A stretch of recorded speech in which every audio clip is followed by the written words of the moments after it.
Tales from the Space Pod is intended for mature, open-minded audiences only. If you are easily offended, I suggest you turn this wacky shit right off. Otherwise, welcome to the pod. Anyone get April Fooled at all?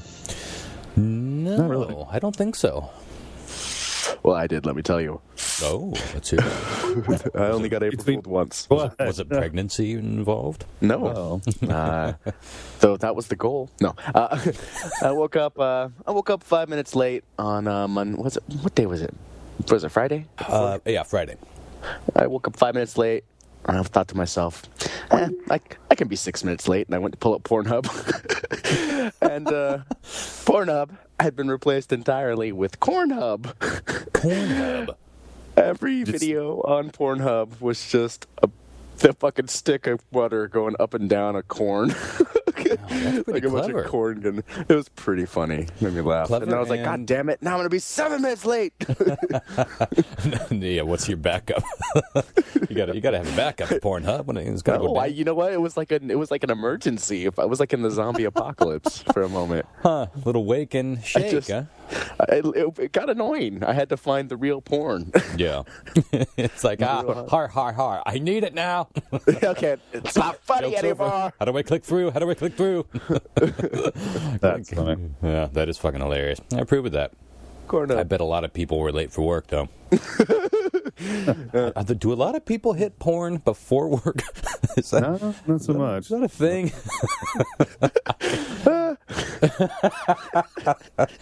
Well, we do have another fun shoe for you kids tonight, though. Brian Tuohy will be returning to the show, this time to talk about his latest book, Disaster Government. Holy shit, man. Brian sent me this book to read before the show, and it was really hard to narrow the focus of where we can go tonight because it's an exhaustive look into FEMA, national emergencies, executive orders. It's crazy how much I didn't know about executive orders. You know, I'm starting to suspect that there's more stuff I don't know than stuff I do. What? I'm starting to suspect. I mean, I don't want to be too hard on myself, but I'm starting to feel Did you know you can't see a satellite with the naked eye? I've heard that. Oh. And I've been talking to more and more people about that. And it's funny. The knee-jerk reaction is, what? Ah, that guy's crazy. And then they're like, well, they are small. It's like the more you start thinking about it, it's like, well, what? How can it be? I mean, some of these things, especially the new ones, they fit in your room. You know, they'll fit in your bedroom. So how are they so bright across the sky? But listen, I don't know enough to argue with the man, so... But that's certainly the official story is that we're seeing satellites. Go ahead, Lau. Yeah, I'm not a satellite expert, but don't they have lights on them anyway? Just like probes? I don't see why they would. I don't know what good that would do. True. I mean, they're outer space. Yeah, I mean, maybe, but they would have no reason for them, you know, and they just orbit. That's all they do is they transmit shit, but I don't know. Maybe some of them do. Anyway, for those of you who don't know what the fuck we're talking about, you missed last week's episode. Shame on you, first off. Go back and listen to last week's episode with Wilbur Allen. He maintains that what we think are satellites cruising across the sky are actually UFGDOs. But go back and listen to that episode. It's a pretty interesting interview. Anyway, Brian will be joining us in about a half hour. Lots of news to get to foist. Before news, though, I got a mystery package in the mail this week addressed to the Space Pod. No return address, so I opened with caution. Before I did so, though, I texted you guys about it, and you demanded that I film the opening of it. So I set up the camera and did just that. Now, this would not be a big deal, but we have received some pretty strange things in the mail. Some of them interesting and mysterious, some flat out creepy and maybe a little alarming even. Like, you know, when you talk about things like aliens and chemtrails and government conspiracies, you can attract some people that have real issues with paranoia, shall we say. Mental health issues? Mental health issues. There's some sort of connection there. And I've gotten some very troubling mails and emails from people that may very well just be playing and hoping that we will play along back. But I tend to err on the side of caution because you just never fucking know. If it's something serious from a deeply troubled individual, and I would hate to offend somebody that is true. Yeah, it's a tricky thing. And you have no way of knowing. So when you get a package that's addressed to the space pod with no return addy, I approach with caution. But as I slowly opened in anticipation, I guess first of all I was anticipating white powder, maybe fecal matter. I was pleasantly surprised to find 4 T-shirts inside with a very cool print on it. It's a dead astronaut giving the devil horns with a beautiful quote. And the quote is, "May we be martyred in space." Lovely T-shirts, but, it's creepy with there was no note inside. There was nothing. So I posted the video that I sent you guys on Facebook, and nobody came forward about sending it to us. We looked up the shirts, and we found a couple places selling it, but nothing too terribly concrete. So it remained a mystery. Until the art show we had here last Friday at the Radar Station Gallery. Now, Jefferson Robbins made it over here for the gallery opening, and we were shooting the shit for a while, and he asked me if we had any information on the shirts yet, and I said no, and it's driving me fucking crazy. He said, well, I can tell you who the artist is. Her name is Eliza Gouger. I believe that's how you pronounce the name. And apparently what she does is people submit quotes that they come up with, and she designs a shirt print to go along with that quote, which is a rad idea. And she has some pretty amazing stuff on her website. So I was like, interesting. I wonder who the fuck bought them, though. And he looks at me and says, happy birthday. That sounds about right. It was him the whole time. And I asked, now, why the secrecy? And he said, I thought it would be more interesting. And it was. It really was. So thank you for the sweet shirts. One for all of us, even. Good quality, too. So check out Eliza Gouger. Gouger. I'll post the links to her page in the forum and online. It's long describing that a little bit differently on how she does it. It was really fascinating the way he actually described it on how it's kind of like you take a phobia or something like that, and she would actually make this thing, that you could. It was amazing the way he put it. And he actually said that she might be down to be coming on the cast, which would be. Do you remember how awesome. I guess I don't remember. It was these openings are always busy and crazy. So, but maybe I misunderstood. But what was different about it than what I said? Well, it seemed like they would take some demonstration like Chris. A phobia of the ocean and sea life, right? So it was all phobia related. This monitor thing that would with good energy to help Chris with his phobias of water. I don't I did too. Unlike what you fuckers do, Roger. Yeah, a jacket, a Smith and Wesson. I don't know that you can put on the wall, and it's pretty cool. I mean, but it's a little more deep than that. I was tough. Yeah, right? I must have not caught that, but it's a fascinating concept either way, and it's a beautiful design. We'll post pictures of that on the spacebud.yuka.com and our Facebook page. But Chris, I maintain that all of your fans and us alike are sending you these pictures and horrible stories about your fears, namely fish and deep water animals, to help you. I think that we are trying to... How kind of you. I'm a big believer in jumping into your fears balls deep. I think that is, honestly, the best therapy. The worst thing you can do is run from them and hide from them. I was listening to Adam Carolla years ago, and Howie Mandel was on the show. Now, Howie is sort of famous for being pretty fucked up. Is he? On an OCD level. He won't shake your hand. He's seriously... he puts my germophobia to shame. Wow. And it really was fucking him up for a while. He's on medication for it, and he's on 3 or 4 different kinds of medications. But he was telling the story to Adam on the show that, Adam was like, so what did your parents do to fuck you up and make you all crazy like this? And Howie was like, no, they were great. My dad used to, from an early age, I would have this fear of walking on cold floors. So my dad would lay carpet and rugs down the hallway the whole way and give me a safe path, which sounds sweet until, like Adam pointed out, that is what fucking made you 10 times worse. Because now you expect not only the world to adapt to your fears, but you never faced those fears to begin with. And so now you're even more fucked up. And it was so interesting that Howie just threw it out there like that. Like, no, they were great. They coddled me the whole way. Not realizing what he was saying and not even realizing that he sort of had this accidental therapeutic moment looking back and saying, oh, yeah, well, I had issues, and that didn't help it at all. But, I absolutely think that staring at those pictures of fish and sharks are going to get you over those humps. I certainly hope so. Because right now, it's hurting, Ron. It's hurting real bad. I imagine so. Well, let's get on to a little bit of news. Some scientists have a proposal on how we can safely hide from would-be alien invaders. And finally file this under science we can finally use. Professor David M. Kipping and graduate student Alan Tuohy. That's kind of ironic, isn't it? That the professor isn't named Tuohy. Anyway, I didn't get that. No. Yeah. They say in a new paper that lasers could be used as a sort of cloaking device to conceal our planet from aliens' prying eyes. I guess the idea... Yeah, go ahead. Or chemtrails, right, Ron? Or chemtrails, smokescreen.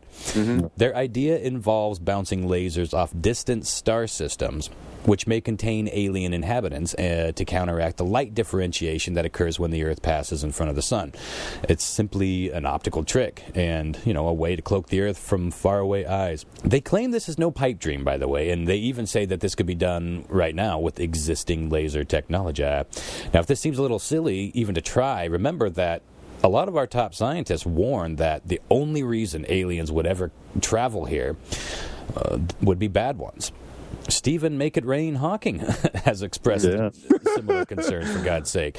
So it's not a terrible idea to be at least thinking about how we can maybe hide our asses to the cosmos. We have no idea what could be looking at us, but of course, many people and many scientists and world leaders disagree with the notion of hiding like a bunch of pussies and even maintain that we should be broadcasting our existence to the cosmos in an effort to, be discovered. Well, sort of. Well, basically, we're saying we're not afraid and we want to be discovered.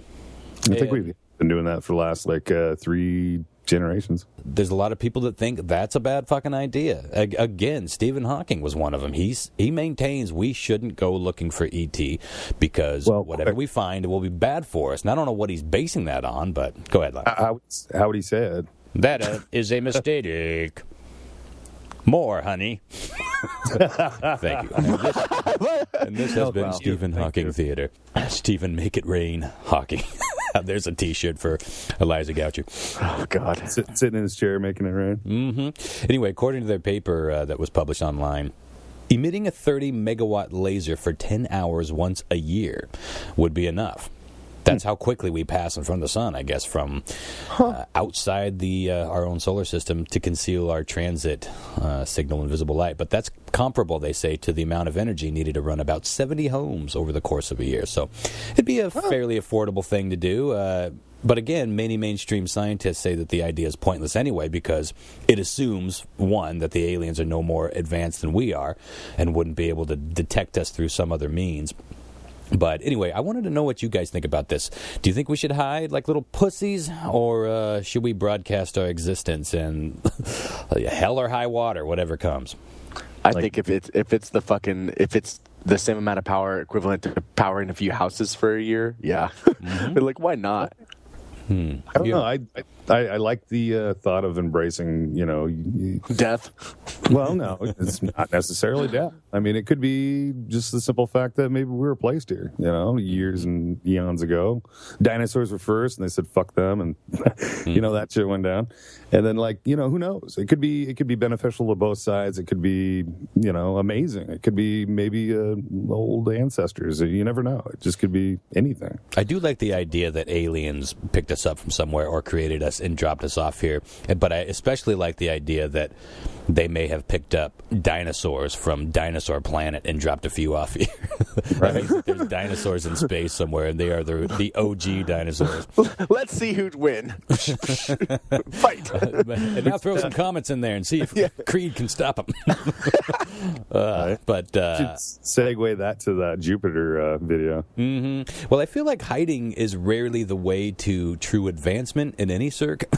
But if we get blowed up by some pissed off space bugs, hiding would sure as shit look like the better of the two ideas. But It's hard to know. It's hard to know what's out there because I'm with Chris on some level. It's like, yeah, why chance it? Let's just hide. But I'm also with Lyle. It's like, think of what we could miss out on is what I like to think of. If there is some, even if they're not our creators or we weren't planted or manipulated in any way, they just stumble upon us. And it is that old classic thing, like, we are here to make your world better. You would hate to miss out on them shits by being invisible, and they fly right on by and go help the next planet. But it's an interesting thing to be talking about, I guess. Oh, boy, looking at the clock, let's get to what you guys got for news, and then we'll get moving on to Brian. I found out this crazy-ass Kickstarter. It's kind of actually ironic a little bit, but it's in China. It's part of an amusement park. It's actually a death simulator, and it actually ran itself from a Kickstarter, and that's how it came to life. But you were basically taken inside of a coffin, wheeled into a mocked-up crematorium. Ew.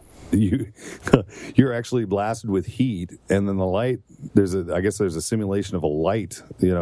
So basically you're surrounded in a coffin that's surrounded by fictitious fire, and then once that image is over, there's an image of a womb that is projected onto the ceiling, and the participants must crawl through a tunnel, emerging outside to represent of being reborn. Now, I saw fictitious fire open up for Cool in the Game back in '79. Well, this sounds like more like a crematorium simulator than a death simulator. Oh, this is an amusement ride, dude. Here, I'm going to send you a link. Now, you have to open this up and actually look at these images. And then describe to the audience. I'm glad you said that because I was just going to delete them. What are you sending them through Facebook? Actually, right through our Skype. Okay, what do we got here? Well, that just does look like you're in a coffin. Do they burn you in a coffin? Do they just slide your coffin in there? It seems like a waste of a coffin. I guess they wouldn't reuse it, would they? I mean, boy, that would be something most families wouldn't have interest in. Secondhand coffins. Although at the same time, it seems wasteful. Got to get that bargain. Well, maybe if you're going to be cremated in it, it's like a super cheap pine number. You know what I mean? It's not like the Cadillac. Okay, I've got the virtual cremation thing.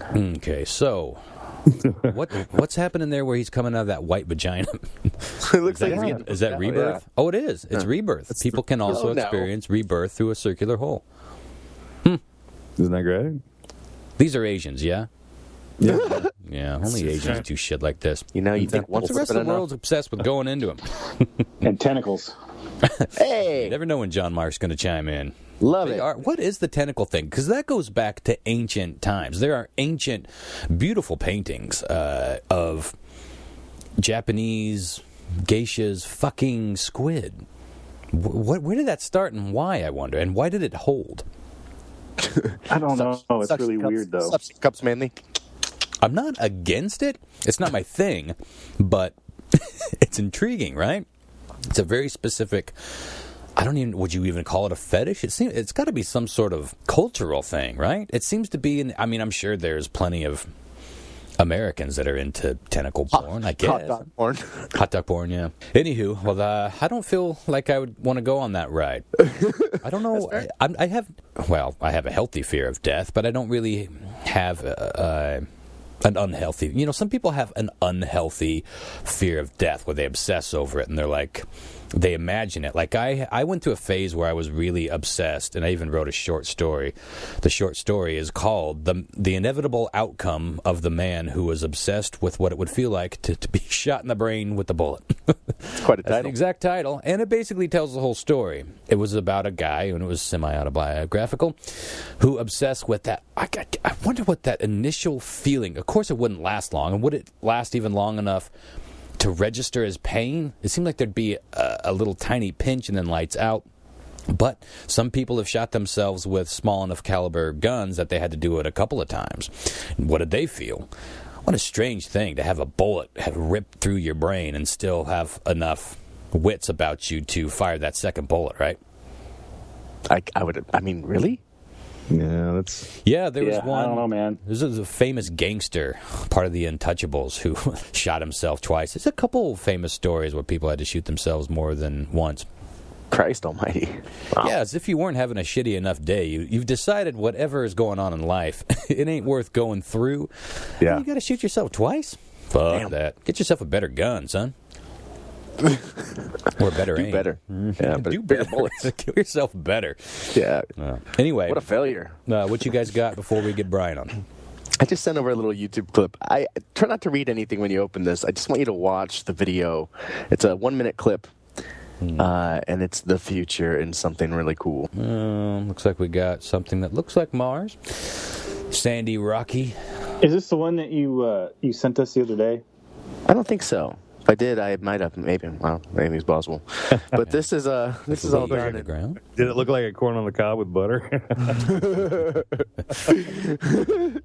This is all done in Unreal Engine. This is all video game, and this is within the engine, which means you're going to be able to. I mean, I've never seen anything that looks like this. Oh wow! So these are not photos. These are not this was like with the leaves and stuff, right? Yeah, this is playable. I mean, this isn't cutscene. This is you can walk through and look at this. I would like to see the motion. Yeah, like the this actual. This is just like zooming in on. Oh, does it go? No, that's it. Yeah, I'm dying to see that in motion. Isn't that incredible? Can't do that yet. Video at the spacebud.yuka.com and the Facebook page, but beautiful stuff. Well, we knew the day was coming, right? I mean, It's only a matter of time before everything is photorealistic. I wonder what the next thing after that would be. I mean, once we have photorealism and 3D, and we've already... I sent you guys a video of someone fucking one of these...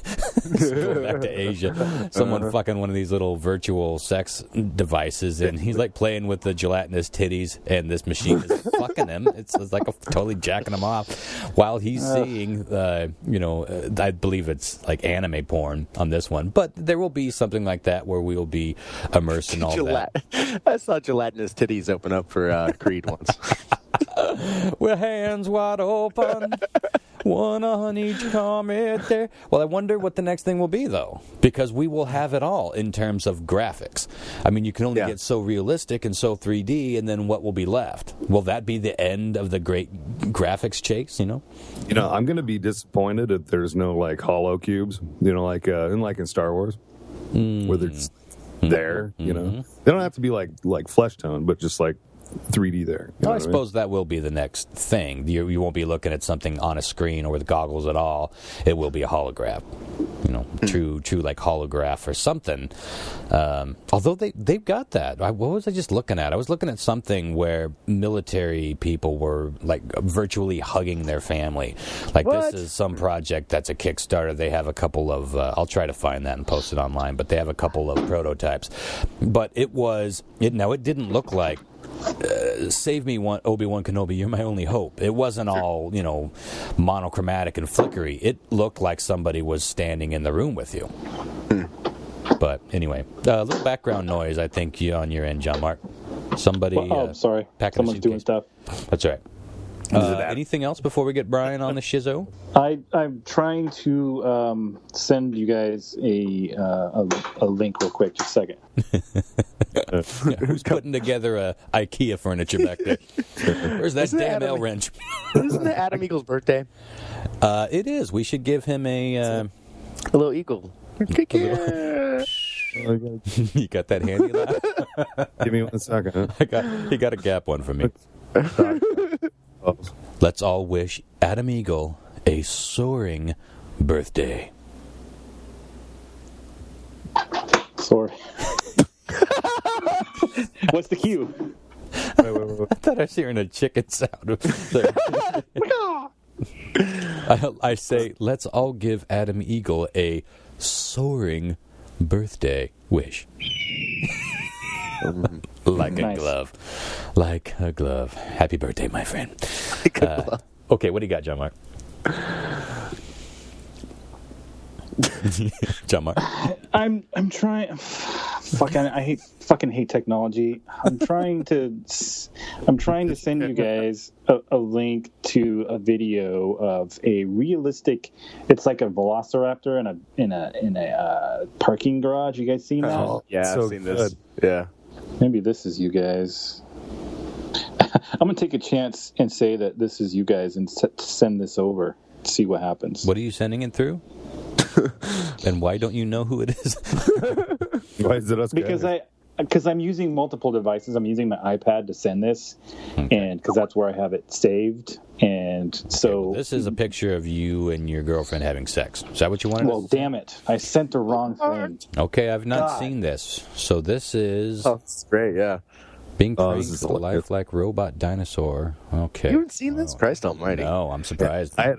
I hate to say it, but I think everybody that was actually hoaxed by it would be dead. What do you do when you got access to the most expensive and most Well, realistic let's see. dinosaur on the planet? Accident times Oh, way God. That is amazing. At work, Yeah, as the I- workers come myself. down, going about their day, obviously not expecting a dinosaur to be down there. Wow. If you went down, Imagine just get in getting your off an car. elevator and that split second you'd be, ah! Hello. I mean, if you look at it super close, you can maybe tell, but it looks great on camera. Excellent. It's amazing looking on camera. Okay, I got to see some of these reactions. Let's let it play here for a Coming down to second. help me grab it? This is from Bye. Hamish and Andy. I mean, Hamish and Andy. it's so weird. Just hanging out around the corner. Dinosaur. It's insane. Wow, that is amazing. We could be on doors opening. Oh doors my opening. God. Okay, someone's approaching the door She's walking around. She has not seen us. She's walking around the and corner. cueing the Oh dinosaur. God. And it's running after her. Okay, she doesn't run nearly fast enough for my liking. She must figure it out really quickly because she only takes a couple steps. I guess your mind would just say, wait a minute, there's no dinosaurs. Does not compute. I don't think I would figure that out on the elevator back the fuck up. Right. How do you feel? Tell us. Have you pooped in your panties? Target number 2. Oh, this is fucking This is genius. going to be huge. This is going to be huge. Another girl. She's got it back to it. She's missed it. Go, Neil. Go, Neil. Go. Oh Go, my Neil, God. Go, Neil. We got it. Okay, see, none of these people are buying it too terribly long. I guess if you look at the legs, that's the dead giveaway, but holy shit. That's fucking hilarious. I don't know how I feel about it. What is it? All right, let's watch them one more. Oh, here we go. Here comes the one. I could watch this all day, Here we though. go, Josh. Oh my God, Josh is going to. Is that Josh Homme?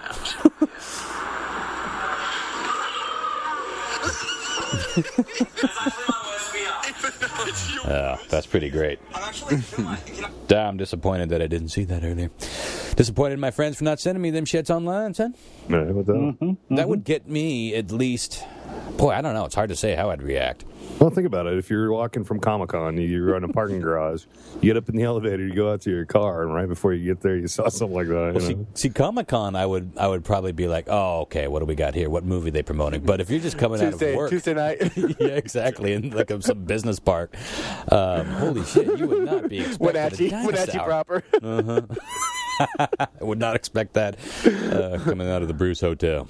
Anyhow, that's good. That is good stuff. I want a robot dinosaur. They finally done it. Well, It's all uphill from here. Anything else before we get Brian on? It was a fascinating study that I was reading about in Italy. I came across with it ranged between 60 to 30% of widows actually like seeing their dead. What? You know? So yeah, like ghosts, apparitions, stuff like that. Mm-hmm. And it all involved with either seeing visions, voices, smells, the deceased. But I thought it was fascinating because in this study, and it's actually the University of Milan in Italy, that they came out with these numbers, and that could be simple as like say like you passed away, right, and like Leah was walking through the house and smelled like you cigar smoke, Oh, yeah, I see what you're saying. Yeah, I've talked to, it's fucking tragic shit, but I've talked to people that have lost their children. Sure. And they still hear them in the other room. Mom? Like, it's clear as day. And Can you imagine, like, hearing somebody call, like your baby calling for you, and there's nothing you can do. You can't answer that cry? Yeah, as far as sensory things, I've heard about that shit before. Really intriguing. Well, I don't know, that's kind of encouraging as long as that person, you loved them and they were a good person, to have any reminder like that around the house would be, okay, well, maybe they can't sit here and talk to me, but that doesn't mean they're not here. There's some wall, and I've always said this. There's so many There's enough people in my past that have died, and I know that they would come see me if they could. Why haven't they? If it's possible for them to haunt at all, or if it's possible for them to be in this room at all, there has to be some massive wall that they just can't get through, or sometimes there's a sunspot and they can just sneak on in. But yeah, and I always find that kind of heartbreakingly interesting, the idea of, well, why doesn't anyone come to visit me, you know? Because if they could, wouldn't they? Always trips me up with the whole ghost thing, but who knows? Well, I'm pretty sure this was actually just a research study done with widows, just basically with, on that level. Mm-hmm. And that's the findings they found out of it. That's why I thought it was a little fascinating anyway. Interesting. Indeed. Well, let's get our guest on board here. I am looking forward to the shizzo. Tonight's guest is mostly known for his work on the topic of sports fixing, gambling, and I guess big business ties to the corrupt world of sports. And he's been on countless programs talking about this, from Coast to Coast AM to Alex Jones. I've seen you on, I think, ESPN, Fox. I know I saw you on Artie Lang's show. Gotta love Artie Lang. However, when we had you on the show the last time to talk about sports, as we were wrapping the show up, Brian, you sort of mentioned that you were sick of the whole sports thing. You'd written, 3 books on the topic, spent years researching it, talking about it in all these shows. And you were currently pushing your more recent book about national disasters, executive orders, all that sort of stuff. So we were like, it's like, we got to get you back on the show, and you are back on the show. So thanks again for joining us. No problem. Like I say, thanks for having me. I teased at the open of the show that you sent me this book, Disaster Government, National Emergencies, Continuity of Government, and You. And after reading it, I knew it would be a challenge for me to try to focus this interview into a tangible path for our listeners, because there's so much to this. And by the way, you're a terrific writer. I'd never read anything from you. I'd heard dozens of interviews with you, but never read anything. And I knew you'd written books before, but that doesn't mean you can write. But the book is brilliantly structured, and I want to try to kind of follow that structure, obviously just scraping the surface here. But let's start off by talking about executive orders themselves. I have to admit, I felt really ignorant reading the first part of the book, because I had no idea. I'm going to be honest. If you had asked me how many executive orders had been ordered since the inception of the country, I probably would have guessed like 50. And holy shit, I really knew nothing about this part of our government and this part of U.S. history. But before we do reveal some actual numbers on that, let's talk a few examples. Now, I've heard an awful lot about Lincoln. We all have. One of the most famous presidents, probably the most famous president, and all the facts surrounding the Civil War and the build-up to that. But this is the first time I'd really heard about Lincoln's, shall we say, questionable actions leading into the Civil War. Let's talk about that a little bit. Well, Lincoln was not the first president to, issue an executive order, but he was the first one really to kind of act over and above really his office as president in issuing some of the things and doing some of the things he did in terms of basically trying to fund an army and a navy kind of outside of Congress. And part of the problem was, obviously, with the Civil War, Congress was kind of in a state of flux as it was. And that's one of the things I kind of talk about in the book, because a lot of people don't quite understand that, where all of the South, basically all the senators and representatives, stopped showing up in Congress. And so, in a way, Congress really couldn't operate, because either you had to recognize that the South was kind of an independent country and was out of the United States for Congress to have its quorum in order to operate, but they never did. They never recognized the South as an independent country, so that really meant Congress shouldn't have convened, because half of the senators and a lot of the representatives weren't there. So Lincoln just basically took it upon himself to start making things happen for the Union side of the war, and he did it through executive orders. Would you say that the Civil War itself was basically started or initiated illegally by the president? Or at least, shall we say, unconstitutionally? Well, I don't think it was started that way, but I think he really ramped up the Union's side of the event unconstitutionally, and doing it through these executive orders. And what happened, and what really continues happening to this day, is the fact that the president, in this case Lincoln, issued these orders, and no one in Congress stopped them. Yeah. No one said, you can't do that. I don't care if you're the president, by law, by the Constitution, this isn't possible. But the problem is that Congress recognized, because they were all Northerners in the Congress at the time, that these things needed to get done. So they just kind of went along with it. That's very key, because now most people would look back on history and say, well, this is a great example of going against the Constitution to ultimately better the nation. I think most people look back and say, well, yeah, I was on the northern side, I was on the Union side, but you don't really paint a picture of Lincoln as someone who necessarily cared ultimately about slavery as much as maybe some other things, as illustrated, by the way, by his own phrasing of the Emancipation Proclamation. Well, yeah, I mean, in the Emancipation Proclamation, he basically still labeled slaves as property. And, almost the spoil of war in a certain extent, too. I mean, really, and a lot of people, I think, because of, I think of our education as children, we always basically learned the basic idea of the Civil War was to free the slaves, and really it wasn't. It was to preserve the Union. And in many ways, what the southern states were fighting for were states' rights.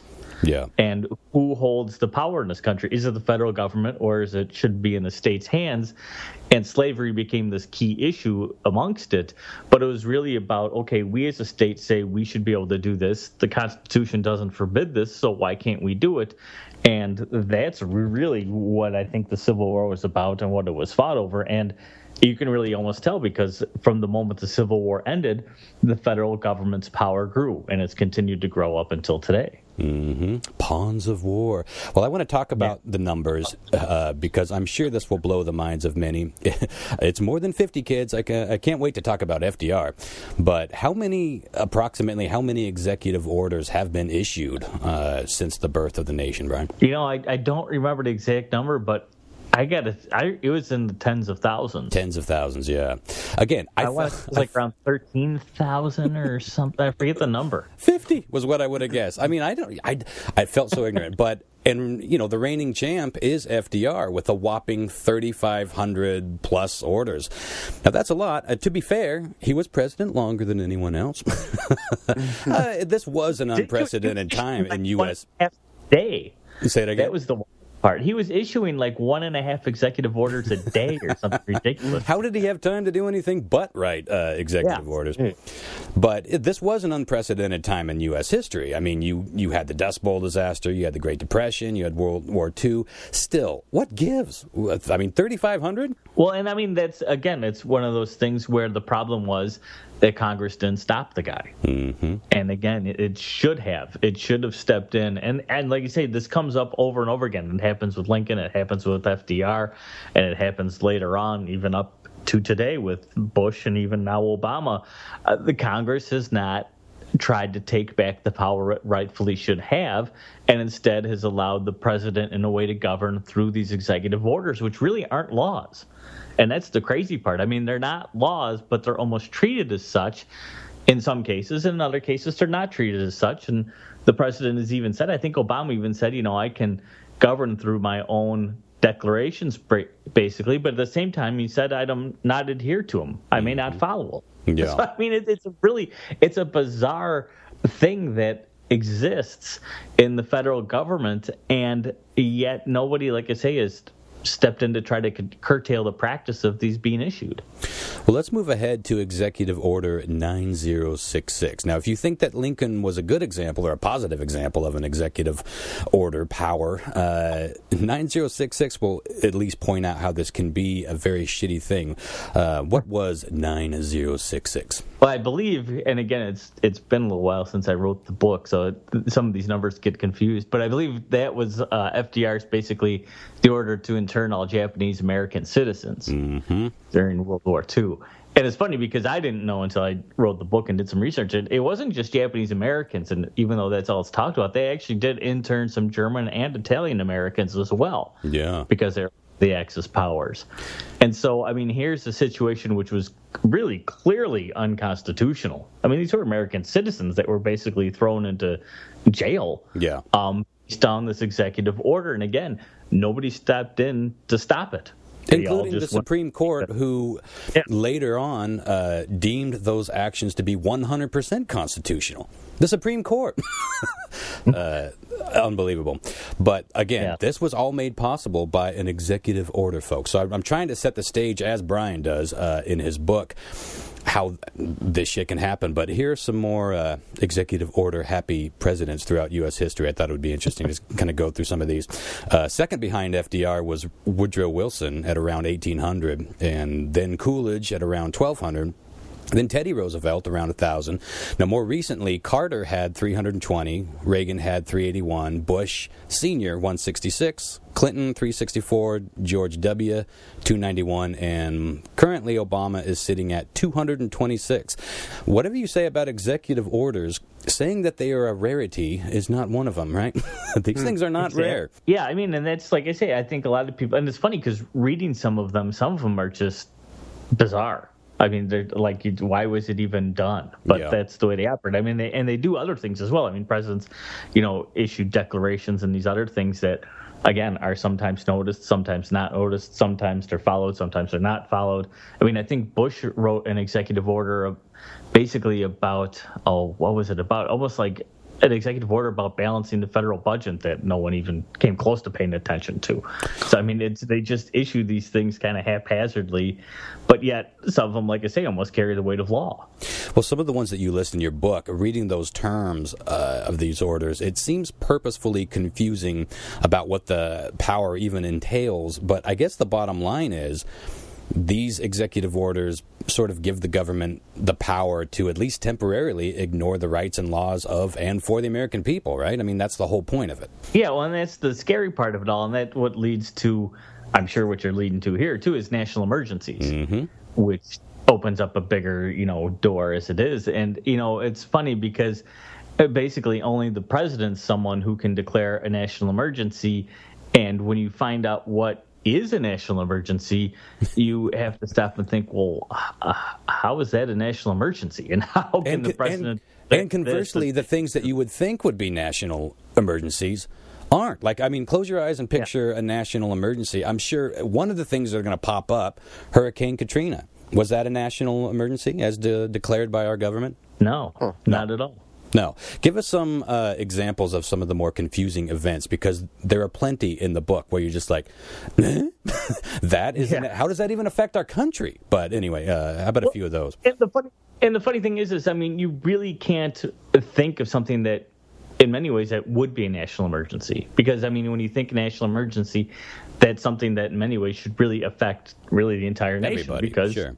Hence the name national emergency. And so that's why you could say, okay, well, Hurricane Katrina wasn't because that affected the Gulf Coast. You could say like Superstorm Sandy wasn't because that was the Northeast. And if you had a major, earthquake in California, that only affects the West Coast. So it's not a national emergency. But then what has been declared a national emergency was something like 9/11, which you could see, okay, well, they grounded the planes and all that. But the funny thing is now here we are, 15 years since 9/11, and that's still a national emergency ongoing right now. Now, how many of these national emergencies does it take to give the president immediate access to an executive order? One. Uh-huh. And one has been going since 2001. Now, how many do we have currently? Do you know the current number?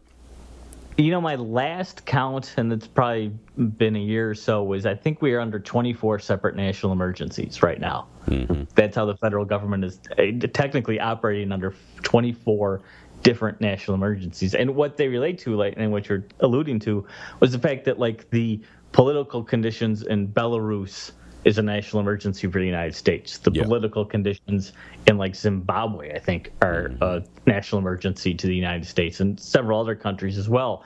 I mean, they have a broad scope one of terrorism and, Middle East peace talks. And like I say, 9/11 is still a national emergency, despite the fact that really that ended on 9/11.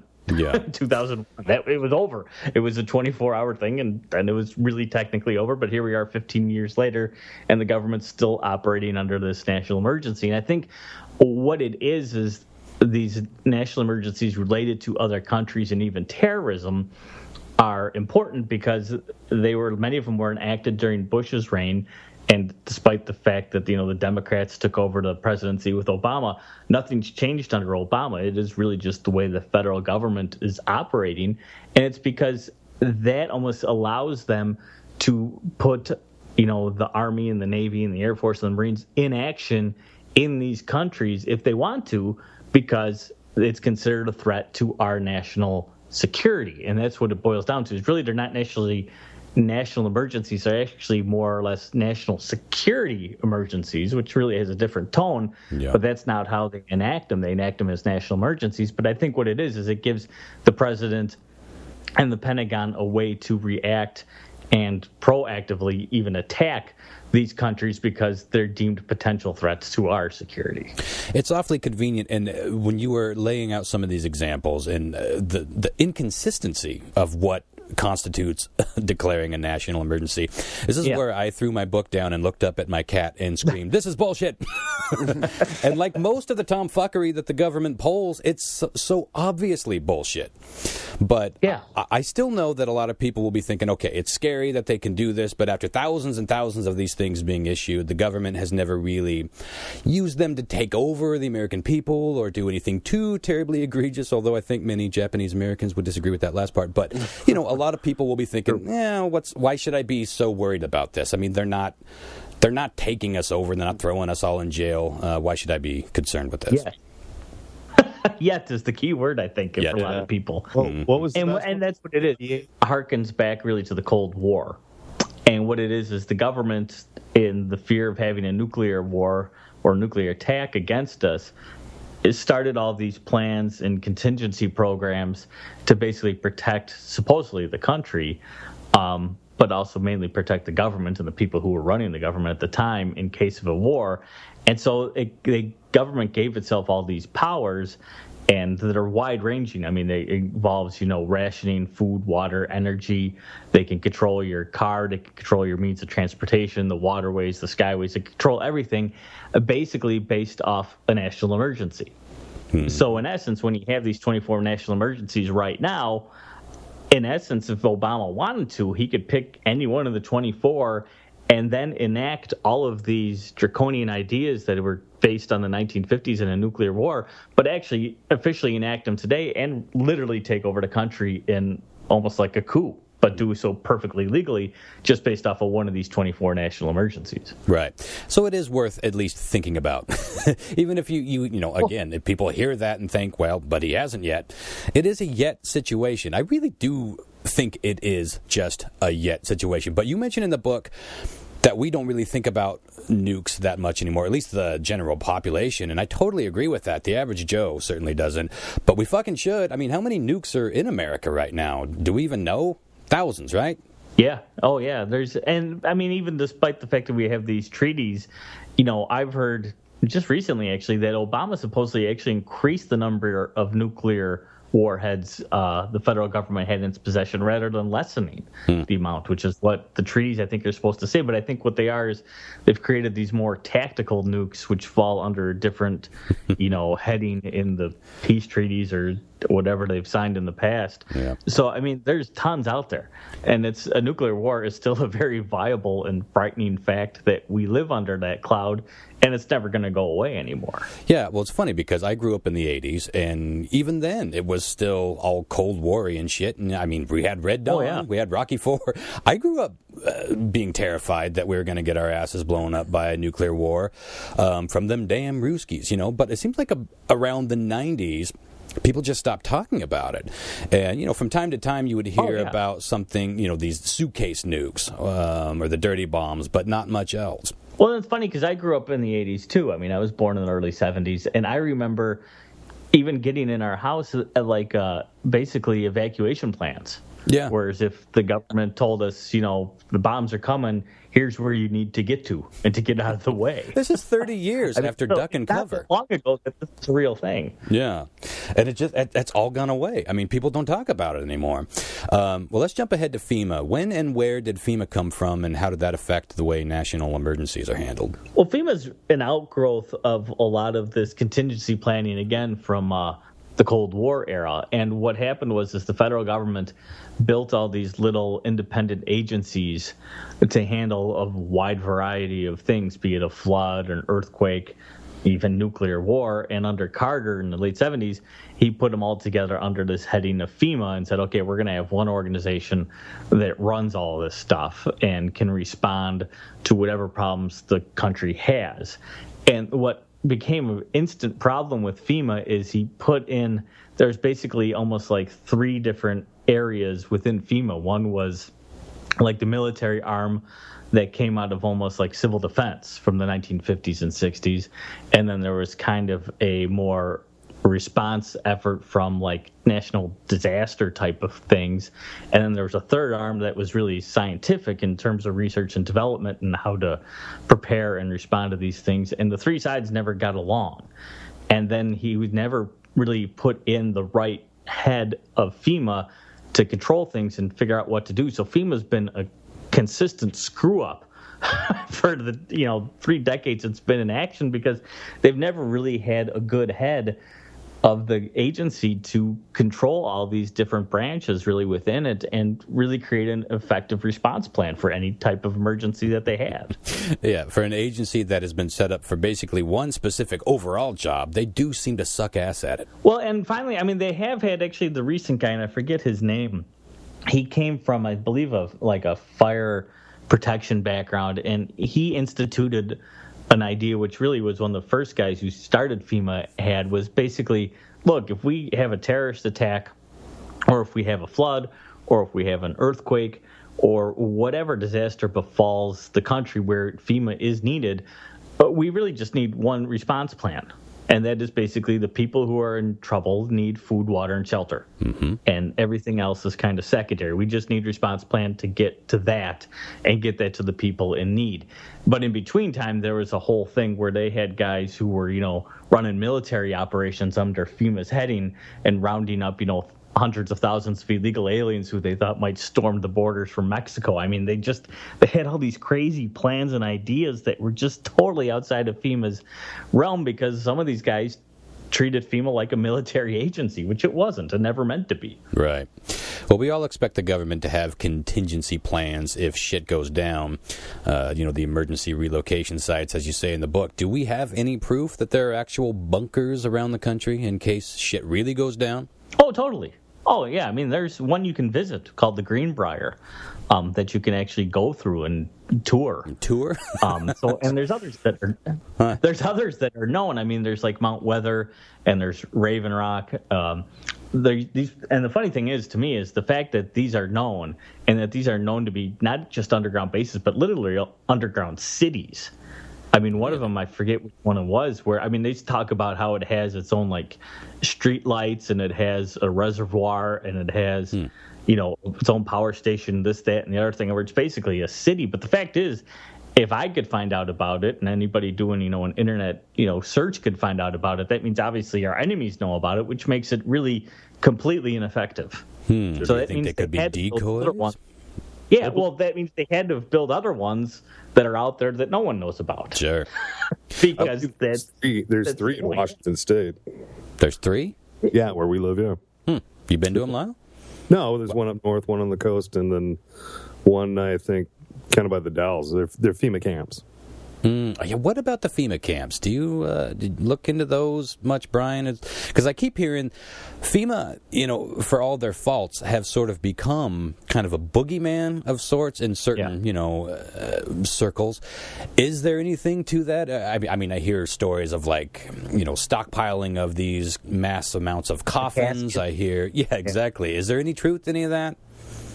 Well, here's the thing, and this is I think I bring this up a lot in the book, too, is a lot of this emergency planning, be it the FEMA camps or what have you, it's a double-edged sword because you can look at it in 2 different ways. One way is the fact that, look, if an emergency does befall us, we have to have some sort of contingency plan, or at least if we want America to survive, or at least the ideal America to survive, then you want to have plans in place to protect it and then recover from whatever emergency or disaster befalls the country. And when you look at Hurricane Katrina and what happened there and how many millions of people were literally displaced, kicked out of their homes, and there was no preparation, no plan on where to put 1 million people, and then they threw them into their formaldehyde-laced trailers, and they give some people gift cards, and they put some people up in hotels.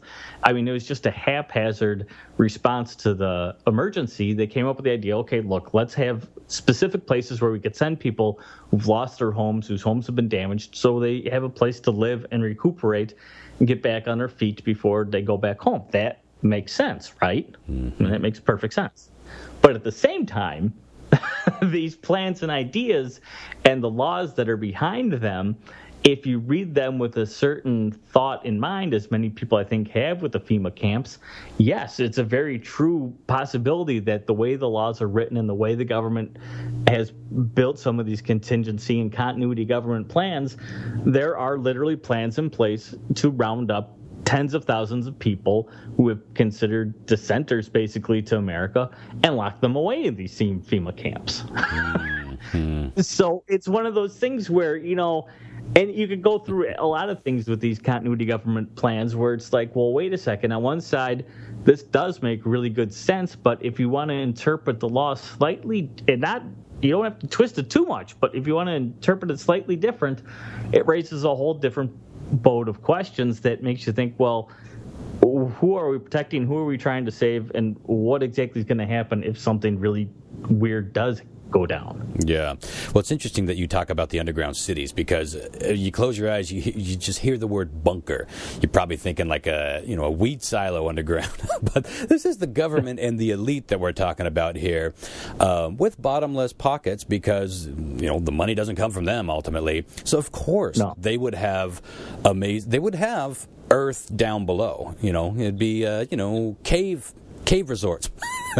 Even that is probably a bad description. Well, and like I say, these places that have come to light, they don't sound, like you say, to be like, living in some ritzy hotel or resort or something like that. Mm-hmm. I mean, they do seem kind of be bare bones operations. And what it's made me think about is the fact where, again, let's say, there is a nuclear war or some sort of major attack or whatever in the United States. Well, if you want America, the country, to live, in many ways, you do have to protect the government, right? Because those are the people who are going to be able to get to the military, get our response in motion, and that sort of thing. So you do have to save them. But at the same time, you don't think about the fact, well, the guy I'm electing president, whoever it may be in this next election, or maybe the woman gets elected president, mm-hmm. Is that the person you really want to represent this country and be the one that we save over and above everyone else?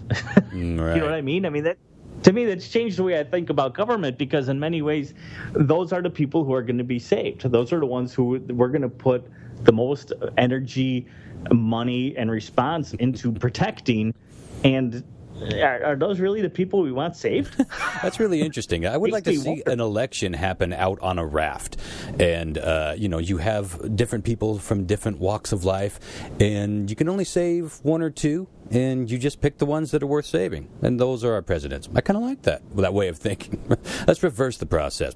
Anyway, I want to talk about let's go back to 9/11 a little bit. How was the government reacting immediately following 9/11? Because unless you believe the inside job story, the government had no reason to think that these attacks weren't going to continue all day. I mean, everyone thought that. I remember that morning, everyone was watching the news and thinking, "Is this over? What's the next thing?" Because it was, if you turned on the news right after that first tower, then you saw that second tower hit. Then you heard about the plane going down in, what was it, Pennsylvania? And then the one hitting the Pentagon. It seemed like, okay, this is the first wave of a whole day of attacks. So let's say that the government, it wasn't an inside job. We'll ignore that theory for a moment. And what was going on post 9/11, or while that was happening? We all seen the footage of Bush, reading to the kids, but everybody else, were they scrambling at that point? Well, no, and that's the funny part is the government spent, who knows how much money in the 50s and 60s developing these continuity government plans that said, okay, if we're attacked, here's how we responded. What a lot of people don't know is that, they ran nationwide tests. they called them Operation Alert, where literally the people would bug out of Washington, D.C. I mean, from the president on down to these secret locations. They would run drills in New York City and other major cities across the United States and see how people responded, how they, would actually evacuate major cities in the event of such an attack. And I mean, they did this yearly. I mean, they did it many, many times. And what happened is that kind of fell out of favor because the Cold War kind of cooled down a little bit. And in the 80s with Reagan, they kind of ramped it back up and tried it again a little bit more. And then it was again kind of forgotten about. So when 9/11 happened, there was basically two guys, and it was Rumsfeld, who was the not the vice president, but the Secretary of Defense, and Dick Cheney, who was the vice president, who were two kind of holdovers from that Reagan era of this continuity government program. And they were basically almost the only two guys who had any inkling of what to do on 9/11 in terms of protecting the federal government. And they were the ones, which is why Cheney went to his, undisclosed location for a long time, and Rumsfeld, who kind of sort of did what he was supposed to do, but a lot of people had no clue what to do, and that's why, people were literally running in the streets. I think one of my favorite stories is the fact that Laura Bush in the White House basically got all the staff together in the White House and literally told them, run for your lives. They spent, billions of dollars on these continuity government programs, and it all came down to run for your lives. There's a contingency plan for you. Fucking run. Well, let's talk order of succession, because we all know that if the president gets shot and goes pink mist on live TV, the job does go to the vice president. But what if a nuke takes out all of Washington? And you cover that in the book. And if I learned this in high school, I sure as shit didn't remember it. There are, I think, 18 people in line to succeed the president. Let me read the first few. So it starts with the vice president, then it goes to the Speaker of the House. The Speaker of the House. Think about that and our former speakers of the House, and imagine them being a president, not only the president of the United States, but in a time of emergency. And if that didn't work out, we got President pro tempore of the Senate, which I don't even know what the fuck that is. Then, if they're dead, Secretary of State, then Secretary of the Treasury. This is the contingency plan we have in place. Secretary of Defense after that, then Attorney General, then Secretary of the Interior. And, it's like Battlestar Galactica. Wasn't she Secretary of Education? I was just going to say the same thing. Yeah, it's like some kind of that's not too far. Minister. It's not too far off, because the next one is Secretary of Agriculture. Imagine a disaster so troubling in D.C. that we are down to being led by the Secretary of Agriculture. But I thought the whole idea of that was fascinating, because, again, it's this thing that we don't think of, but Washington is a small town, and there are a lot of powerful people in that one town. One nuke, and we are dealing with this situation. Oh yeah, and I mean they built the line of succession is basically based off of all the departments and when they were created. So like the very last one now is whoever would be the director of the Homeland Security would be the last person I think officially in line for succession. And it's funny when they have things like the State of the Union address. There's one person in that list in the order of succession who is literally removed from the city and taken to an undisclosed location in case something happens. Yeah. In case there's some sort of attack, they have what they call a designated survivor who is kind of out of the loop just in case something bad happens, and they can step in. Unbelievable. And I guess if all those guys are wiped out, then we get to the National Defense Executive Reserve. I'd never heard of anything like that. What is the National Defense Executive Reserves? Well, that was one of the weird things I just accidentally stumbled upon, in that it's basically a kind of an alternate government. Yeah. Almost like a shadow government of business people. And one of the things I think it was Eisenhower. There was this thing called the Eisenhower 10. And Eisenhower sent out 10 letters to these basically heads of business in the United States and basically said, look, if our government wipes out, you 10 people are now in charge of the country. You're taking over. Sign here. Right. Well, what's funny about it is basically anybody can apply. Great, like one form letter, and it basically said in the letter, this letter gives you the authorization to take over as whatever he assigned these people as. I don't know. That idea never disappeared. they actually continued it to this day, and there's actually this thing called the National Defense Executive Reserve that literally you, I, or anybody listening can join. You have to fill out a form, and they're looking for things like mechanics and other weird things, but you have to fill out a form and you can enjoy it. We have to apply to this. When I saw that in the book, I immediately thought this would make the most charming dark comedy film where all of government gets blown the fuck up, and then 10 random dudes or folks from across the country apply to this thing 10 years ago on a whim, are now running the country. I would love to see that movie. But the fact that could actually kind of maybe even happen is so bizarre. I mean, I'm sure something else would come in before this precious group could really take over. But I thought it was so hilarious that you just came across that. And I looked it up online. I tried to look. I couldn't find much information about this. So you must have had to been digging. Not a ton out there. Yeah. But the funny thing too, going back to the survivor thing too, is the designated survivor thing, is they are actually afraid, in the moment of a nuclear war, where say the president and the vice president were taken out and knowingly killed, they were afraid of the problem being that because they had different relocation sites for different entities, that nobody would actually know who was in charge. Right. And so it could be like you're joking about the the head of the Department of Agriculture and the Department of Education. Those two guys potentially could be, one of them could be technically the president or the guy in charge at the time, but they wouldn't know the other guy's alive, so they weren't sure who would necessarily be shooting out orders and who may be ordering retaliation, and could be doing so and not actually be allowed to do it. But he did it anyway because nobody else knew who else was alive. Right. So there could be all kinds of really just crazy, screwy, orders being thrown around by guys who weren't in charge because nobody knew who was alive or dead. Again, there's some great movies in there. Someone has to write a script about this.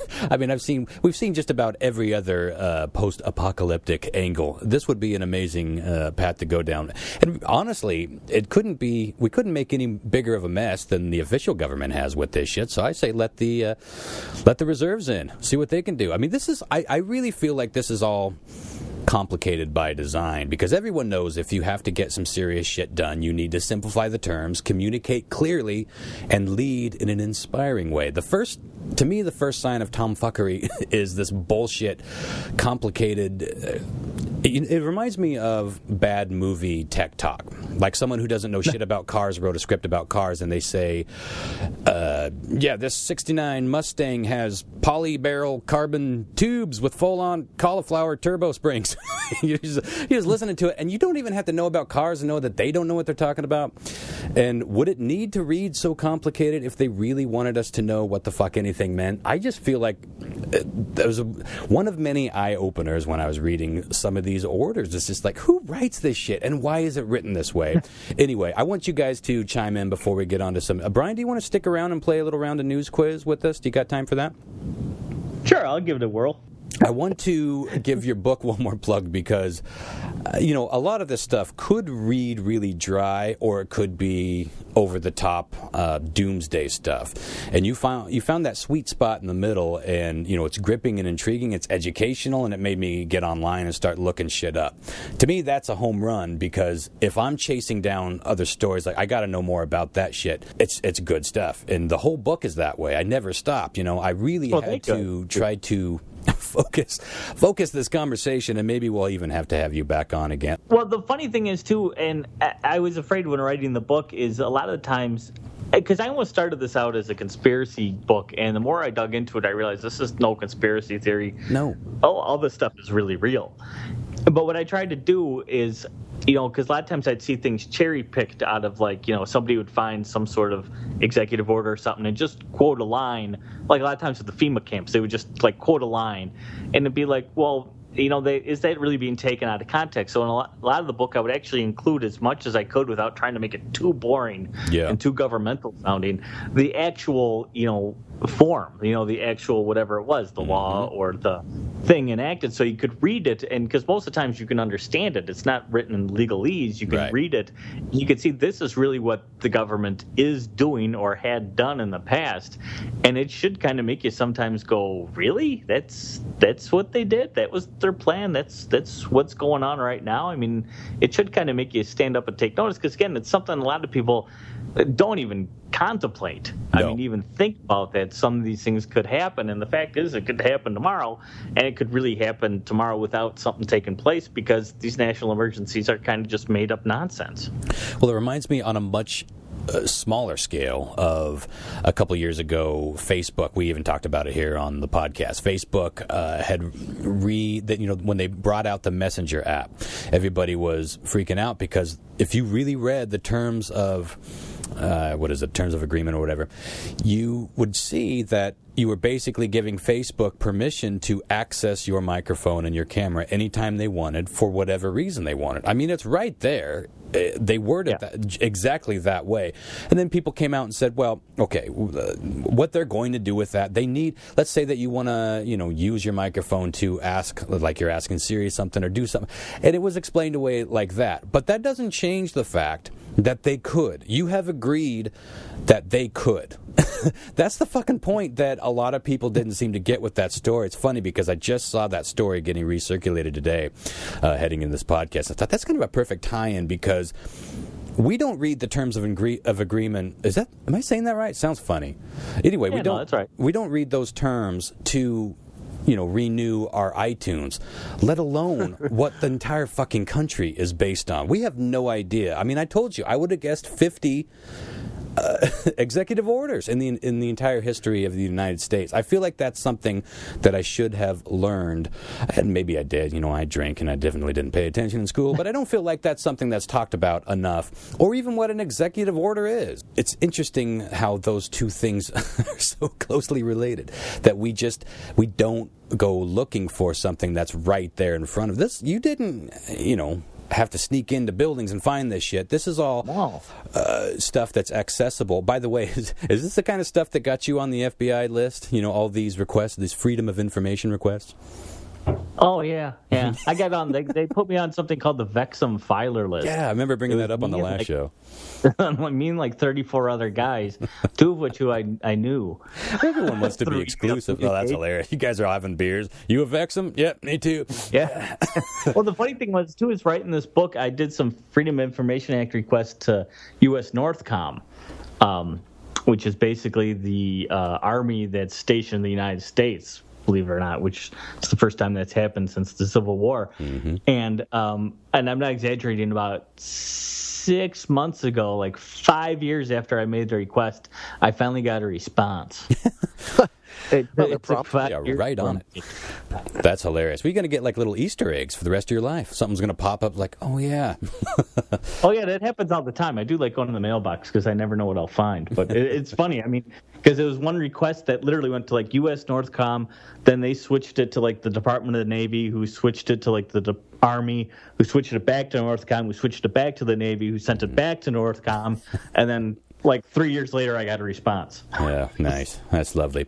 Well, the book is Disaster Government, National Emergencies, Continuity of Government, and You. And where can people pick up the book? Well, it's on Amazon, it's at Barnes & Noble, or you can go to my website, which is thefixesin.net, and you can order directly from me if you want. I'll even sign it for you. Yeah, you have a hell of a signature, I have to say. You signed my copy. Thank you. Very flary. Kind of like a doctor, isn't it? What about Twitter? You on Twitter or Facebook? Yeah, on Twitter and Facebook, although I never go on Facebook that much because I really hate Facebook. Yeah. Twitter I like. Both of them, my handle is TheFixesInTuohy, which is Tuohy. What is that nationality on that name? Irish. Is it Irish? Oh, Tuohy, yeah. I see. Yeah, pretty much. Tuohy, here la. Well, very nice. Well, thanks so much again for sitting down and talking about this stuff. I can't recommend this book highly enough. In fact, I'm going to give away our copy. We're not playing for fans tonight. We're just playing for the glory. But next time we do News Quiz, we'll find 4 fans to play for, and I will give away. I'll pass this copy on, autographed, no less, because it's worth a read. It is really, really interesting and educational. So let's get on to some News Quiz. Chris, what do you got for us? All right, I got the standard for you. 4 questions. The order you're going to play tonight. Ron, you'll go first. John, Mark, you'll go second. Brian, we're going to slide you in the number 3 spot there because I really like listening to analyzing happening. Lyle loves to analyze his answers. Yeah, it's just too good not to put him right at the end there. Okay, it's a thing to behold. Question 1: a 28-year-old man from North Connecticut was arrested after he was pulled over by an officer and found out that, unbeknownst to him, he had a warrant out for his arrest for this. Was it A, not returning a VHS copy of Freddy Got Fingered 15 years ago? Of all movies to have for 15 years, Freddy Got Fingered. Okay, all right.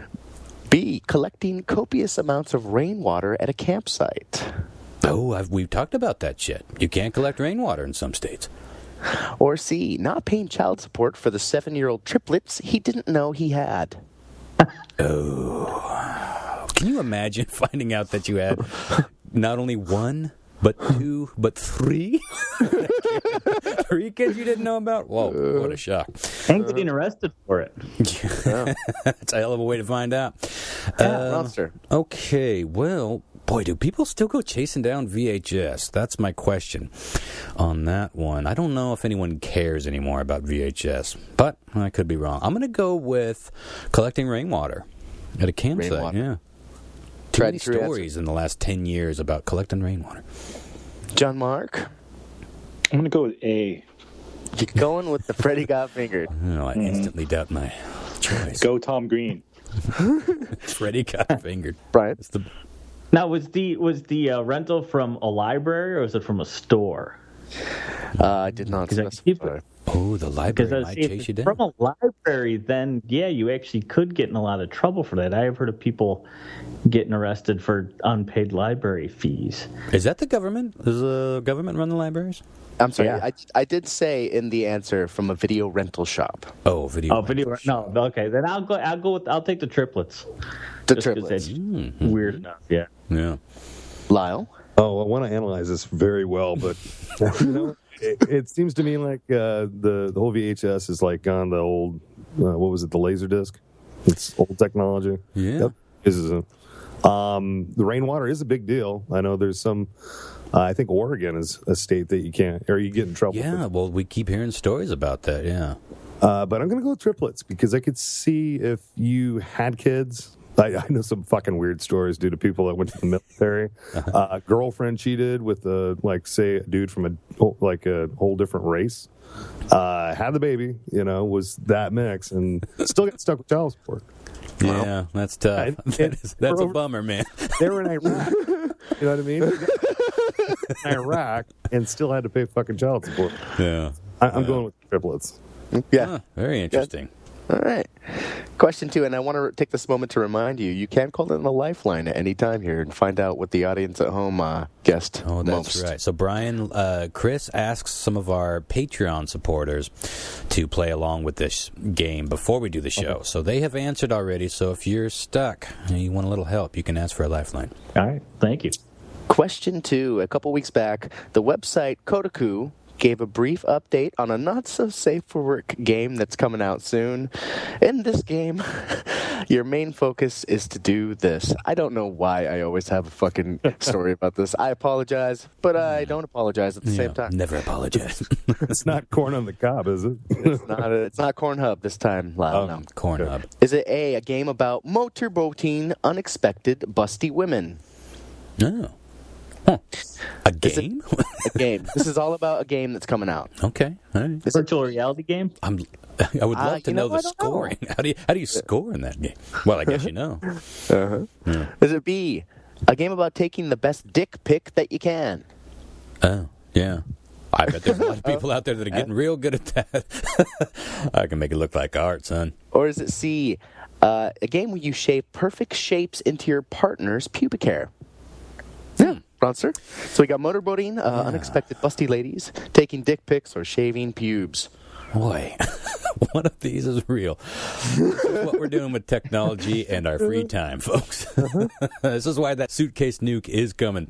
I don't see the scoring nature of motorboating, and let's see. I'm sorry, B was what again? Taking the best dick pic. Dick pic. Yeah. I can see. I'm going to go with C. Shave perfect shapes into your partner's pubic hair. Yeah, Imagine that to be like. I imagine that to be like Operation. like pubtionary. I play a game of pubtionary. You know, when you shave, you gotta charade. John Mark. There's lots of games with things where you have to take pictures. You know, like Beyond Good and Evil. You guys play that? Mm-hmm. Yeah. Yeah. Lots of photography. Some other games. What's that one with you have to take pictures of the ghosts, right? Fatal Frame. I think what you're saying is going with motorboating. No, exactly. That would be an Analyles. So you're going with the dick pics. No, I'm going with A. Oh, well, you did sort of analyze it. Yeah. Because no one wants to see that, but the motorboating, I can see how that would work somewhere, especially in maybe Japan or something. John Mark's got a point. I don't think there would be a lot of market, because most girls I talk to aren't crazy about dick pics, and I know most guys aren't. So, We got the expert now, Ron. You got I'm getting them daily, yeah. Okay, Brian. Well, see, I remember in an early internet era, there was a website that was called Rate My Poo. And would actually take pictures of their toilet after they'd done something, and people would rate it. So I'm going to go with the dick pic one, because I could see where it worked the same way. Yeah. Where you could vote on it, get points, highest one wins, that sort of thing. That's what I'm going with. I think that website's still there. Someone just mentioned that at a Rate my... Well, that's solid. When you got a solid idea. Well, sometimes it's solid. And when you've got a solid BM. I like the idea that I would get... I'm fine with a good, crisp, clean turd, but when you get into some other troubling things, I couldn't do that. You know? Oh no! But I mean that so reminds me of like just being a 15-year-old dude, and you know your buddy gets out of your bathroom and is like, "Dude, seriously, you got to come see this shit." That kind of takes me back to yesterday. Old times. Low. I'm gonna go with the. I think it's A. The Motorboating. Mm-hmm. Yeah. Gotta go with them boobies. Yeah. It's a video game content thing, so I'm just. Well, if it's a timing thing, I could see the scoring. I'm tripped up with, although all of it, I guess, I'm tripped up with the scoring.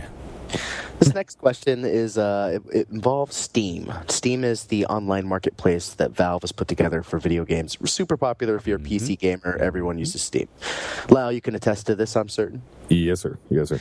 All right. Question 3. A 16-year-old found a flaw in Steam's digital gaming platform and tried to warn Valve about it for months, but he got no response.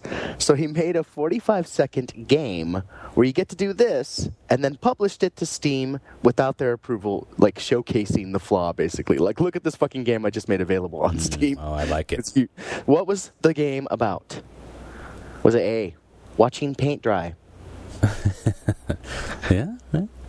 B, you watched a cat clean its butt? Yeah, I play that game 5 times a day, son.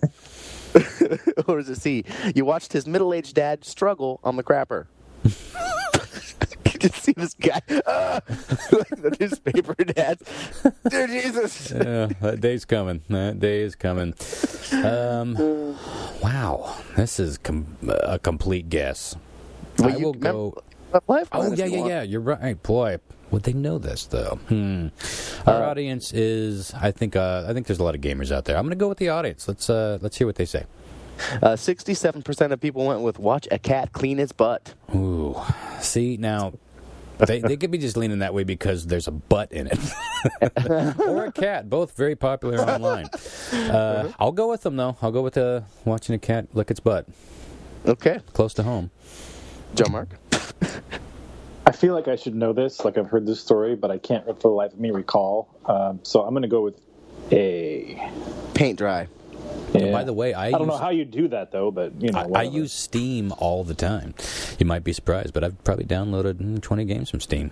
You know what I like about Steam is that they have all those new games that are built like old NES games, like the classic games, the side scrolls and stuff. Yeah, the sort of 8-bit looking graphics and stuff. Yeah, I don't like the new shit. They call those indie games now, my friend. I did indie games. I feel bad because I didn't know you knew that, because they have like the entire Atari and Commodore collection for like $10. And it's like Commodore? Now you're speaking my language. thousands of games. That's going for like back $10. to.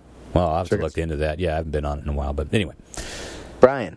I actually agree. There's a lot of interest in cat videos for some strange reason. Mm-hmm. So I'm going to go along with the cat butt idea. Yeah, because I really hate the idea of someone filming his own father having that issue for 45 seconds. It just hurts. Oh, and it sits so soundly with me. Well, it's funny because they're all three grounded in reality, but that one is too real. Too real. It's just an inevitability. Way too real. Lyle. Toilet. No. Toilet. Toilet. I'm going to go with the watching the paint dry. All right. Last question of the night here. I'd love to see that game, actually. Question 4. According to the new study that was posted in the American Journal of Human Biology, getting multiple tattoos in your life can do this to your body. Is it A, give you a stronger sex drive? Yeah, you wish. You wish, Chris F. Hart. You get that 8 a.m. corn hub calling, Ron. So B, fight depression. Huh? Well, whatever makes you Or is happy. it C? C, boost your immunities. All positive. Wow. John? Oh, excuse me, Ronster, start us off. Yeah. I'm sorry. Remind me real quick. A. Give you a stronger sex drive. Okay. I'm going to go with B. I mean, I think anything that gives you a little bit of boost, a little bit of self-esteem, that could help your depression, at least a little. Yeah, sure. Okay. John Mark? I have to say that since I started getting tattoos, I have become a less depressed person, but I'm going to go with C. Immunities. All right. Have you gotten sick less? I never get sick anyways. I've got the fucking constitution of a bull. Yeah, you've only been I think sick it's like once since I've known you, and it was pretty mild. I think it was probably partly to do with being raised overseas in a third world country and traveling all around the world. You know what I mean? Yeah, that's like the inoculation for life. Mm-hmm. Okay. Brian? I would lean towards C as well. If you get poked with a needle that many times, isn't that kind of like billions of, like inoculations? Little flu shots. Little hepatitis C shots.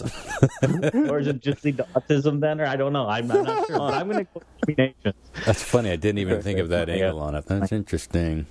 I'm dying to know what the answer to this one is. Yeah, I'm twisted between A and B. It seems like, for the sex drive thing, the chicks love tattoos, bad boys, all that good stuff. Mm-hmm. But the same sense, fighting, the depression thing, I could see that too, because there's a lot of positive tattoos that have been out there, like say burn victims that have been mutilated, whatever, and have tattooed over and made self feel normal again. So I'm gonna go with B. Oh, there's no question that a tattoo can really do wonders for somebody's confidence, and it's good for it's a good conversation starter. A lot of shy people have prominent tattoos. Maybe somebody else will walk up to them, start a conversation. Yeah, I could totally see that. All right, let's go over the answers. See how you all did. I will tell you this right now. One of you got every single one right. And one of you did not get any right at all. Unbelievable. Has that ever happened? I don't think that's ever happened. I don't know that it has. Wow. I am fascinated to see where this goes. Question 1. A 28-year-old man in North Connecticut was arrested after he was pulled over by an officer. Officer went and checked all his information, came back and said, "Sir, I don't know how to tell you this, but I need you to step out of the car. I need to place you under arrest because of a defunct VHS copy of Freddy Got Fingered you fucking rented 50 years ago." Even the officer apologized. He's like, I think it's ridiculous, but you have a warrant out for this, and I'm bound What to fucking bring you in at this company is point." even still alive to go after him? Blockbuster's dead. Hollywood's dead. No, it was a long defunct mom and pop shop, but they had put a thing about it and had gone through the process. So I feel better about that. If it's a mom and pop stuff, then it's a contract. When you go rent something, it's a mini little contract. This is where I think the spirit of the law is applicable instead of the letter of the law. Mm-hmm, I think that we can use our brains and be like fucking logical about this shit. Yeah. But nope, gotta arrest him. Yep. So what is stupid? I had a buddy once who rented a video game from a shop like that and forgot about it and went back to like rent a movie like 3 years later or something. Like, you owe us like $225 for this video game. Shit. Did he never brought it back? And the guy's like, my buddy's like, it's a $30 game. He goes, I'll give you $30, but I ain't giving you $225. You insane? The guy's like, man, I just want my game back. Can you give me my game back? That's how it should be. The fine should be, look, motherfucker, just bring the shit back. It should be a threat. But so what is this guy charged with? I assume that they kind of cleared everything up when they. I think that. They did probably exactly what John Mark said. He had to take him down, and I think that they cleared it all up at the station for something so silly. A minor fine, probably. Who knows? Yeah. I'll see if I can get a follow-up. Maybe we'll get him on the show. Get him on the show. Got to talk to somebody who's had a copy of Freddy Got Fingered for 15 years. What did you think of Freddy Got Fingered? Fucking loved it. Watch it every day for the last 15 years. Worth it. Worth the warrant. Every time I think this is the night, he's actually going to get fingered. John Mark got that correct for a point. Boom. Uh-oh. Question 2. I guess we have our answer, don't we? Well, congratulations, John Mark. Well, let's see how the rest of this plays out. A couple weeks back, the website Kotaku gave a brief update on a not-so-safe-for-work game that is coming out soon. In the game, your main focus is to take the best dick pic that you can. Oh, interesting. Wow. Oh, John Mark didn't get that right. Huh. Oh? Wait. Yeah, it's because he went with because I fucked him up. And right. He went with A. He went with the motorboating. So, but guess who did get that right? Brian. Yeah, he did. He got it right. Well, now I don't know what to think. You didn't know I actually already played that game, so. I'm an expert. We hear clicking in the background. Yeah, I've actually been playing it during this podcast. Some of us have been known to play video games during the podcast. John Mark. Anyway. No response. Sorry, doing really good at Gallagher. I'm at a mini boss. Right now. Hold on. High court. John Mark, come on, bro. Come on, baby. What do you want? What do you want from me? All right, question 3. A 16-year-old found a flaw in Steam's digital gaming platform. Tried to let the Valve know about it. They would get no response. So he made a 45-second game where you watch paint dry and submitted it. I'm the one that got nothing right, aren't I? Just tell me now. Well, I think time will tell here, Ron. On question 3. John Mark and Lyle got that correct. Last question here. According to Real happy for him. According to a new study posted in the American Journal of Human Biology, getting multiple tattoos in your lifetime will give you, it will boost your immunity significantly, apparently. I wonder if Brian's theory isn't correct. I wonder He's actually very close. It's that combined with when the ink gets into your body kind of tries to fight it like an infection on some level or something to that effect. Something like a little booster shot.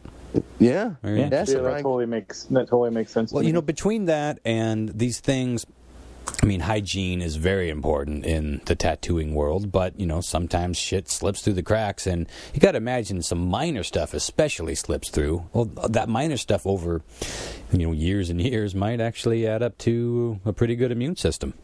Yeah, you never know. Look at John Mark. You're an iron bowl because of your sleeve. You do got sleeves, yeah. You're on your way, Chris. Lyle's got to hold back, too. Oh, yeah. You guys are all tattooed but me. But I don't get sick that much. That makes John Mark our winner tonight with 3 points. John Mark's kind of been fucking just pulling his dick out. Yeah, we're going to have to start hanging up on him before we do News Quiz. Yeah, must be Skype. Something in the air. So I got nothing. You got nothing. You got no answers right. Unbelievable. Big whiff. I think that's like twice believable. Twice in the last couple of months that I have got nothing. You've really let yourself go, Ron. I don't understand it because before the show, I do like a last-minute roundup of weird, wacky news. That's what the show is about. How do I miss this shit? You need to start going to Cornhub at 7:55. That's right. Oh, You start hitting shit before work. Well, congratulations, John Mark. Well, next week, let's get back to playing for our listeners, and the prize will be this excellent book, Disaster Government. And do check that book out.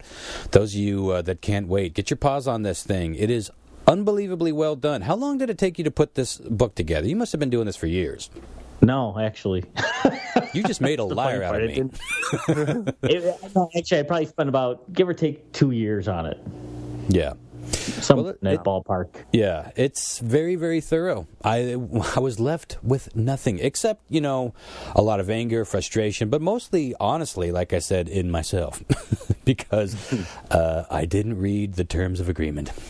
But anywho, well, thanks again for joining us, Brian. And your website one more time for people? It's the fixisin.net. I mean, there is disastergovernment.com, but the main one is the fixisin.net that takes you to all my books and other writings and videos and what have you.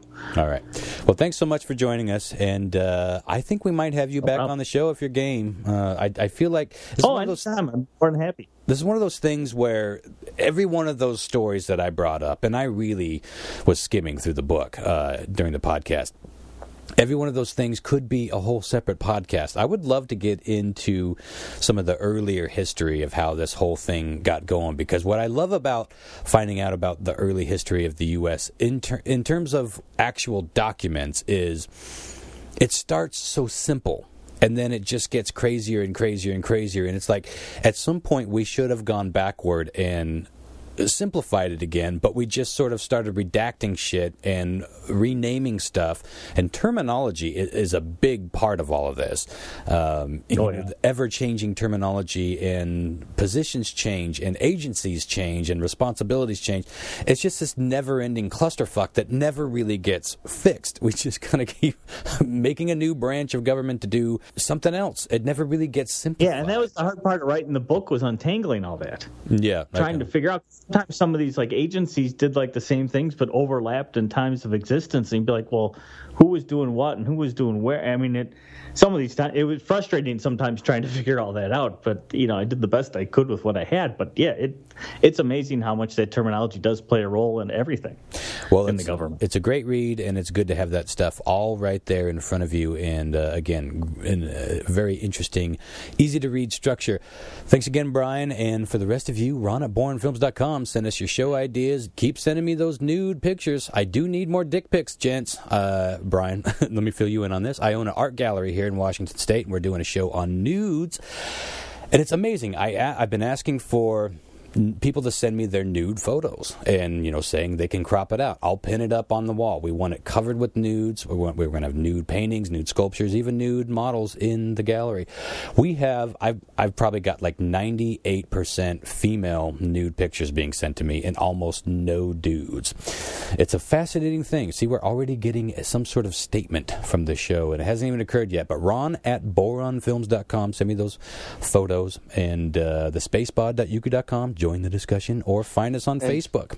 We will be pulling from, I believe, the people that are going to get a shot at Brian's book off our Patreon list. So if you do find us on Patreon, if you can chip $1 a month, whatever you can help out with, that'd be awesome. We'd love that. And we have some very exciting things in the works. I know we've been teasing about this for a while, but exciting things in the works, exclusives for our Patreon patrons, I guess. Is that what they're called? Patrons?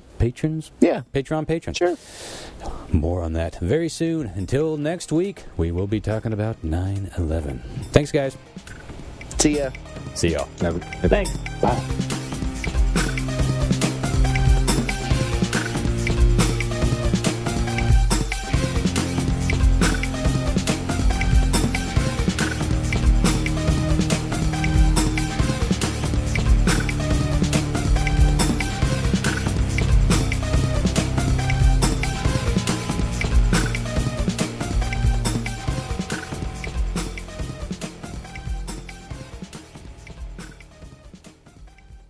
I'm going to go along with the cat butt idea.